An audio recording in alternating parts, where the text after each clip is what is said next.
आज की ये कहानी है देश की पहली दलित लेखिका मुक्ता साल्वे की। और इन्हें आप लोग अपनी स्क्रीन पर भी देख रहे होंगे। तो आज हम लोग इनके बारे में विस्तार से चर्चा करते हैं, एक सामान्य जानकारी देखते हैं। मुक्ता साल्वे को महाराष्ट्र ही नहीं बल्कि देश की पहली दलित महिला लेखिका माना जाता है और उनकी यह पहचान एक निबंध के आधार पर बनी जिन्हें मुक्ता साल्वे ने महज 14 साल की उम्र में लिखा था। 14 साल की उम्र में। और ये घटना करीब 167 साल पहले यानी कि 1855 में घटी थी। आप लोग सोचिए कि उस समय तो लड़कियों को पढ़ने की इजाजत नहीं दी जाती थी और आप देखते हैं कि दलितों का तो क्या हाल था।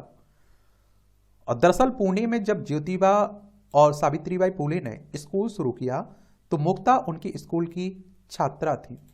घर परिवार और समाज में मुक्ता को जिन पीड़ाओं का सामना करना पड़ा उसको लेकर पढ़ाई के दौरान उनकी एक सहम समझ बनी। उन्होंने दलितों की मुश्किलों को लेकर एक निबंध लिखा और आप देखेंगे यह लघु निबंध मांग महाराचया दुख विसाई या फिर ऑन द सफरिंग ऑफ मांग एंड महार के नाम से चर्चित है। इसमें मुक्ता न केवल मांग और महारों की पीड़ाओं को प्रस्तुत करती हैं बल्कि इसके सामाजिक कारणों की चर्चा करते हुए सामाजिक असमानता पर तीखा प्रहार भी करती हैं।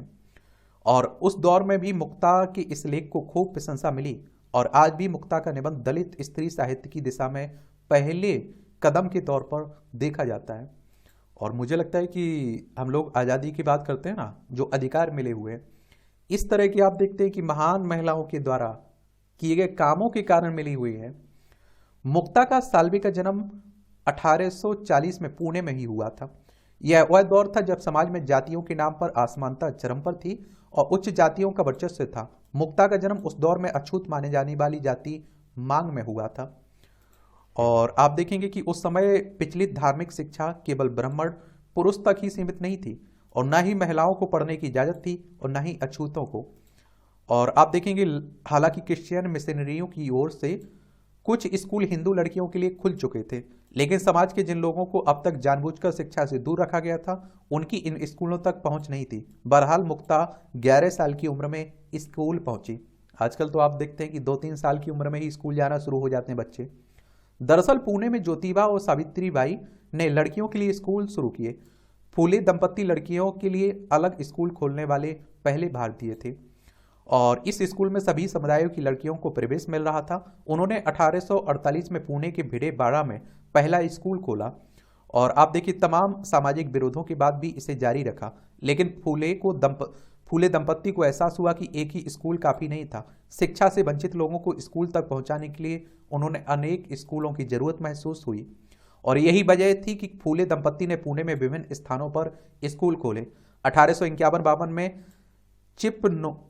चिपलून करबाड़ा में एक और स्कूल शुरू किया गया। उसी वर्ष बेताल में एक तीसरा स्कूल शुरू किया गया और ज्योतिबा सावित्रीबाई के शिक्षा प्रसार के काम का समर्थन करने वाले लोगों ने विभिन्न स्थानों पर स्कूल स्थापित करने में उनकी मदद भी की। उनमें से एक थे लाहूजी साल्वे। क्रांतिकारी उस्ताद के नाम से मशहूर लाहूजी साल्वे बेताल में एक मार्शल आर्ट प्रशिक्षण केंद्र चलाते थे।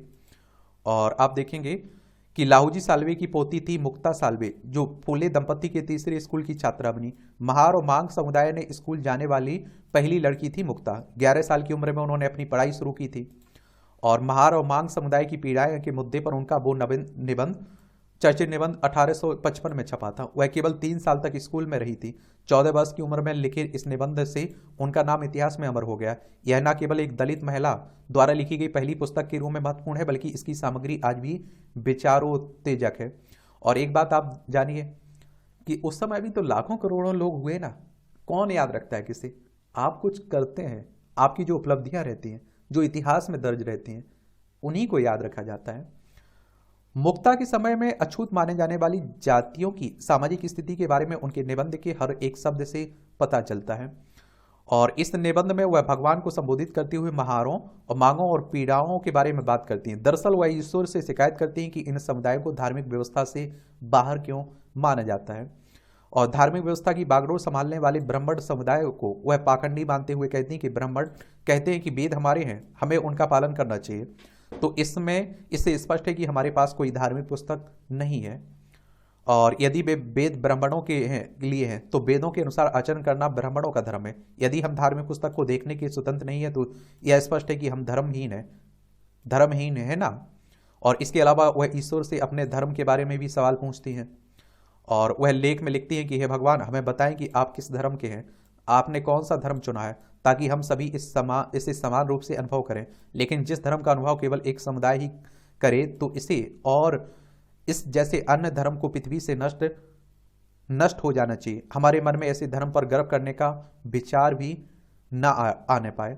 निबंध की तीखी भाषा। जन्म के आधार पर विशेष सामाजिक दर्जा पाने वालों की आलोचना करते हुए मुक्ता ने अपने निबंध में लिखा कि धर्म का काम मानवता और समानता को कायम करने के लिए होना चाहिए।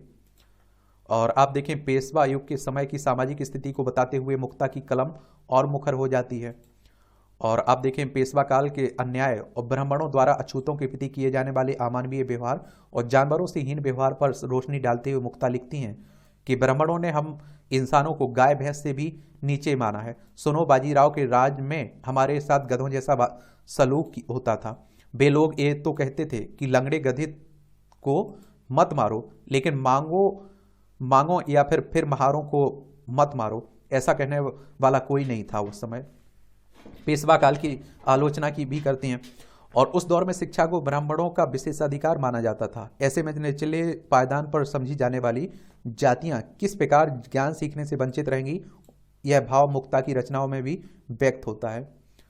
और आप देखेंगे, वह लिखती हैं कि यदि अछूतों का राजा के द्वार से गुजरना वर्जित है तो विद्या सीखने की स्वतंत्रता कहाँ से मिलेगी। अगर कोई अछूत पढ़ जा पाता है और बाजीराव को इसके बारे में पता चलता है तो वह कहता है कि यह एक महार और मांग है और यह पढ़ रहा है, इसे काम कौन देगा। यह कहकर उसे वह दंड देता है। और मुक्ता अपने निबंध में सवाल उठाती हैं कि पढ़ाई से प्रतिबंधित होने पर, अछूत होने का तिरस्कार झेलने पर और रोजगार से वंचित होने पर वाले दलितों की स्थिति कैसे सुधरेगी। अफसोस की बात यह है कि देश के कई हिस्सों समाज की यह हकीकत आज भी पूरी तरह नहीं बदली है। और ब्राह्मण समाज सुधारकों की प्रशंसा।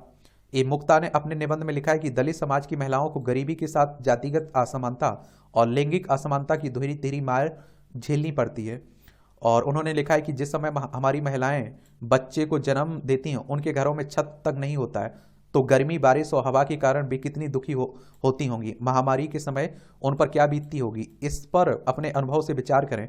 यदि किसी दिन उन्हें कोई रोग हो जाए तो वह दवा और डॉक्टर के लिए पैसे कहाँ से लाएंगी। आप में से कौन सा संभावित चिकित्सक है जो मुफ्त दवा देगा। पेशवाओं के दौर में होने वाले जातीय उत्पीड़न को लेकर वह ब्रिटिश काल में हुए बदलाव तक को रेखांकित करती हैं। मुक्ता साल्वी ने अपने निबंध में लिखा है कि अंग्रेजों के कारण समाज में जाति व्यवस्था का दम कम हो गया था। और आप देखेंगे कि वह अपने निबंध में समाज सुधारक ब्राह्मणों के कामों की प्रशंसा भी करती हैं। उन्होंने लिखा है कि मुझे यह लिखते हुए बड़ा आश्चर्य हो रहा है कि यह एक चमत्कारी बात हुई। निष्पक्ष और दयालु अंग्रेज सरकार शासन करने आ गई। जो ब्राह्मण हमें कष्ट दे रहे थे, अब ये मेरे प्यारे वही देशवासी हमें कष्ट से बाहर निकालने के लिए दिन रात मेहनत कर रहे हैं। लेकिन सभी ब्राह्मण ऐसे नहीं हैं और जिनके विचार शैतानों की तरह हैं, वे हमसे पहले की तरह ही नफरत करते हैं।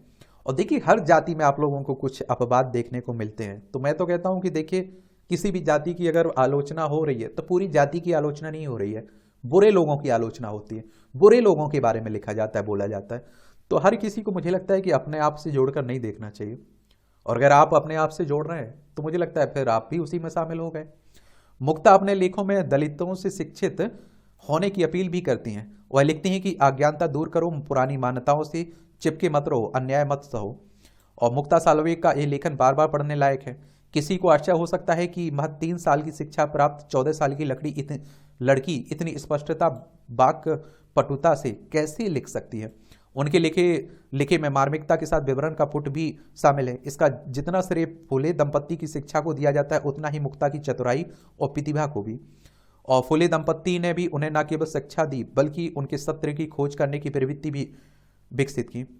और जब निबंध सार्वजनिक रूप से पढ़ा गया, फुले दंपत्ति ने मुक्ता को आत्म जागरूकता और स्थिति के प्रति सजगता सिखाई और धार्मिक व्यवस्था पर सवाल उठाना भी सिखाया। यह वास्तविक गुणवत्तापूर्ण शिक्षा मानी जा सकती है।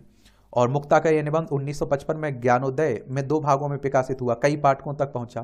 पहला भाग आप देखिए 15 फरवरी पहला भाग, दूसरा 1 मार्च दूसरा भाग को प्रकाशित हुआ। बाद में इस निबंध के जवाब में 2 पत्र भी छपे और तब ज्ञानोदय क्रिश्चियन मिशनरी की ओर से साप्ताहिक पत्र था। उसी साल यह निबंध ब्रिटिश सरकार की ओर से बॉम्बे स्टेट एजुकेशनल रिपोर्ट में प्रकाशित किया गया था और मुक्ता को इस निबंध को भारी भीड़ के सामने पढ़ने का मौका भी मिला और ज्योतिबा का सम्मान समारोह पूना कॉलेज के प्राचार्य, सरकारी जेल खाने के प्रमुख फूले जैसे के शैक्षिक कार्यों के शुभचिंतक मेजर कैंडी की अध्यक्षता में विश्राम बाग बाड़ा में आयोजित किया गया था। और आप देखें वहां मुक्ता ने करीब 3000 लोगों की मौजूदगी में अपना निबंध पढ़ा था। यह सुनकर मेजर कैंडी बहुत प्रभावित भी हुए थे। उन्होंने उनकी तारीफ की, मुक्ता को चॉकलेट भेंट की थी। तब मुक्ता ने कहा था, सर हमें चॉकलेट नहीं चाहिए, हमें एक लाइब्रेरी चाहिए। उस समय एक दलित लड़की के लिए किताबों लाइब्रेरी की मांग करना कितना असाधारण क्रांतिकारी रहा होगा, इसकी आप कल्पना कर सकते हैं। और पहली महिला दलित लेखिका मुक्ता साल्वे ने निबंध में जिन मुद्दों को उठाया वह सामाजिक जागरूकता के लिहाज से बेहद अहम माने गए हैं। बहुजन की जागरूकता के लिए काम करने वाले महात्मा फूले, बाबा पद्मजी, रेवरेंड मरे मिशेल ने मुक्ता साल्वे के निबंध का जिक्र कई जगहों पर किया। वहीं NB जोशी ने 1868 में प्रकाशित अपनी पुस्तक पुणे बर्डन में मुक्ता के निबंध का एक भाग छापा था। मूल रूप से मराठी में लिखे इस निबंध का अंग्रेजी अनुवाद आप देखिए सुसी थारू और के ललिता ने किया था। अनुवाद 1991 में प्रकाशित women writing in India 600 BC to present में भी प्रकाशित हुआ है। और आज भी मुक्ता साल्वे का मूल निबंध अंग्रेजी हिंदी अनुवाद के साथ इंटरनेट पर उपलब्ध है। मांग और महारों की पीड़ा निबंध लिखने वाली 14 वर्षीय मुक्ता साल्वे की पहचान भले ही पहली दलित महिला लेखिका के लिए हो, लेकिन उन्होंने इस निबंध के बाद आगे क्या लिखा या फिर आप देखते हैं कि उनका जीवन किस तरह का रहा, इसके बारे में कोई जानकारी उपलब्ध नहीं है।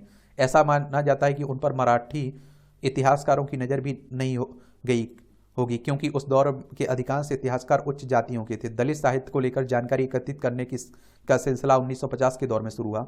यानी मुक्ता साल्वे का निबंध के छपने के करीब 100 साल बाद SG माली और हरि नराके जैसे विद्वानों का मानना है कि मुक्ता साल्वे के काम को इतिहास में शामिल नहीं किया गया होगा, क्योंकि महिलाओं या फिर दलितों के कामों की उपेक्षा व्यवस्थित तौर पर हुई है। यह दावा भी किया जाता है कि अंग्रेजों की वजह से मुक्ता साल्वे का पहला और एकमात्र लेखन बचा हुआ है। इस निबंध को आज भी पढ़ना चुनौतीपूर्ण है और प्रेरक है। यही वजह है कि मुक्ता साल्वे के बारे में बहुत जानकारी नहीं होने के बावजूद उनके पहले दलित महिला लेखिका होने पर कोई विवाद नहीं है। तो ये कहानी है मुक्ता साल्वे की।